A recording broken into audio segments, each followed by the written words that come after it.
Fire the Churchill. జై Bhim brother, జై Bhim brother, జై భీమ్రావ్.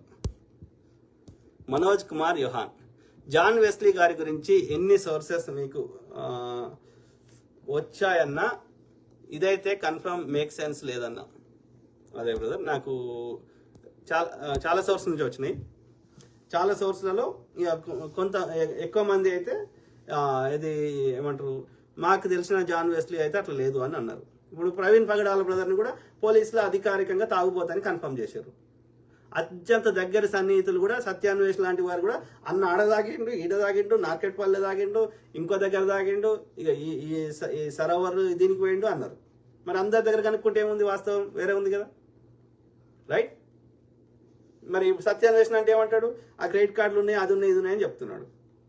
మరి ఆ దగ్గర సన్నిహితులను అడిగితే ఉన్నాయి కానీ అన్న తాగలేదు, అది వేరే వాళ్ళ కోసం అన్న కొన్నాడు అన్నాడు, కొని ఉండవచ్చు అన్నాడు, లేదంటే వాళ్ళ బామ్మాది కూడా వాడతాడు అన్నాడు. సో ఇట్లా ఉన్నది పరిస్థితి. నేను ముచ్చట చెప్పినప్పుడు అది ఎంతవరకు కరెక్ట్ వస్తుంది కదా, కొంచెం కాలానికి టైంకి ఇద్దాం కదా, వాస్తవం ఏదో ఒకటి బయటకు వస్తుంది కదా. Vijay Raju, keep the fight brother, thank you brother. Blessy Wesley గారు అలా చేసే వ్యక్తి కాదు, రాంగ్ ఇన్ఫర్మేషన్. మాచల్ రవికుమార్ గారు. శ్రీనివాస్ యాదవ్ హిందూ, చూడు శ్రీనివాస్ యాదవ్ హిందూ ఎట్లా తిడుతున్నాడు, నీ వల్ల ఏమీ కాదు, నువ్వు నీ అయ్యా ఒక్కడికే పుడితే ఒక్క ఆధారం చూపురా, ఊరికే ఫేకడం ఎందుకు, ఏదో పబ్లిసిటీ కోసం తప్పితే. పబ్లిసిటీ రమ్మంటే వస్తుందా బ్రదర్? నేను 2015 నుంచి చెప్తున్నా, ఈ ఇష్యూ రాకముందు నేను పాపులర్ కాదా? గతంలో వేరే టాపిక్ చెప్పలేదా నేను? అంటే మీకు అదే అందుకంటున్నా, మీకు బ్రెయిన్ లేదు, నీకు హిందూ శబ్దానికి అర్థం తెలియదు. నువ్వు యాదవ్, శ్రీనివాస్ యాదవ్ బ్రదర్, చిన్నజీయర్ స్వామి ఎవరైనా సరే నిన్ను పూజారి చేయమని గుళ్ళే, ఆ గుళ్ళో చెప్పేటువంటి ఒక ఏమంటారు ఆ మంత్రాలకు అర్థం చెప్పమను, సంస్కృతం కాకుండా తెలుగులో చెప్పమను. ప్లస్ వాళ్ళు చెప్పే వాటికి రామాయణంకి ఇంకో దానికి చారిత్రక ఆధారం తీసుకురమ్మను. అప్పుడు నువ్వు హిందువు అని ఒప్పుకుంటా నేను. నువ్వు హిందువేలే, నువ్వు ఆ సనాతన ధర్మాన్ని కావు, నువ్వు ఆర్యబ్రాహ్మణ్ని కాదు. కానీ వాళ్ళ ముడ్డెందుకు నాకుతున్నావు? శ్రీనివాస్ యాదవ్, నేను పద్మశాలి, అర్థమైందా? ఇక నేను తోక పెట్టుకోవాలి, నేతాన్ని పెట్టుకోవాలి. ఇక మా తాత మొక్కని వేసేవాడు, ఓకే, బట్టలు కుట్టేటోడు. తిట్టుకో, కొంతమంది ఉన్నారు చెడిపోయిన వాళ్ళు, ఓకే. ఈ పొరగాళ్ళని కాదురా. ఇక శ్రీనివాస్ యాదవ్ అమిత్ షా కొడుకు ఏం చేస్తాడు? నీ లెక్క రోడ్ల మీదకి వచ్చి ఇట్లా కామెంట్ పెట్టుడు, జంబికత్తుడు పెట్టుడు చేస్తాడా? మంచిగా దుబాయ్లతోటి వ్యాపారాలు చేసుకుంటున్నాడు. ఇవాళ మొన్న ఇన్సిడెంట్ అయినప్పుడు మోడీ ఏడున్నాడు? సౌదీ అరేబియాలో ఉన్నాడు, అర్థమైందా? మరి మీరు ఎందుకు కొట్లాడుతున్నారు? మోడీ చెప్పిండు కదా, ఆ వాజ్పేయి చెప్పిండు కదా, బీజేపీ స్థాపించడంలో చెప్పారు కదా, మరి మీరు ఎందుకురా మీ జీవితాలు పాడు చేసుకుంటున్నారు? మీ బీజేపీకి సంబంధించిన నాయకుల పిల్లలు ఎవరన్నా మీ లెక్క జంబికత్తులు పట్టుకుని రోడ్ల మీదకి వచ్చి తిరుగుతుర్రా? రాజ్నాథ్ సింగ్ పిల్లలు కానీ లేకపోతే నడ్డా పిల్లలు కానీ ఎవరైనా వస్తుర్రా రోడ్ల మీదకి? ఆర్య బ్రాహ్మణుల పిల్లలు మీరెందుకు? బీసీలు మిమ్మల్ని దేనికి చదువుదని ఇచ్చిండు? ఏం చేసిండు ఆర్య బ్రాహ్మణుడు?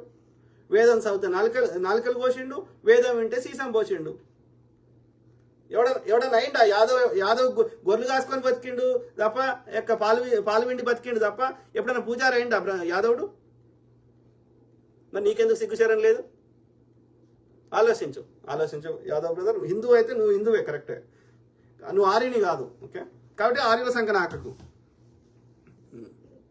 మొహమ్మద్ సందాని, 2029లో ఆంధ్ర రాష్ట్రంలో కాంగ్రెస్ రాకపోతే మాత్రం ఇప్పుడు ప్రవీణ్ పగడాల గారే హత్య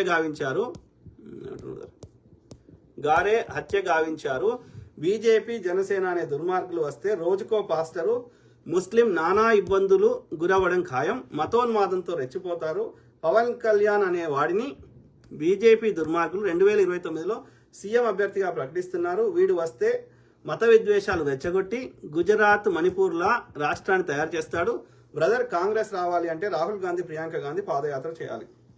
చేసిన అక్కడ వస్తారా అంటే వస్తారు కావచ్చు, ఎందుకంటే అక్కడ థర్డ్ ఆల్టర్నేటివ్ సరిగ్గా లేదు కాబట్టి.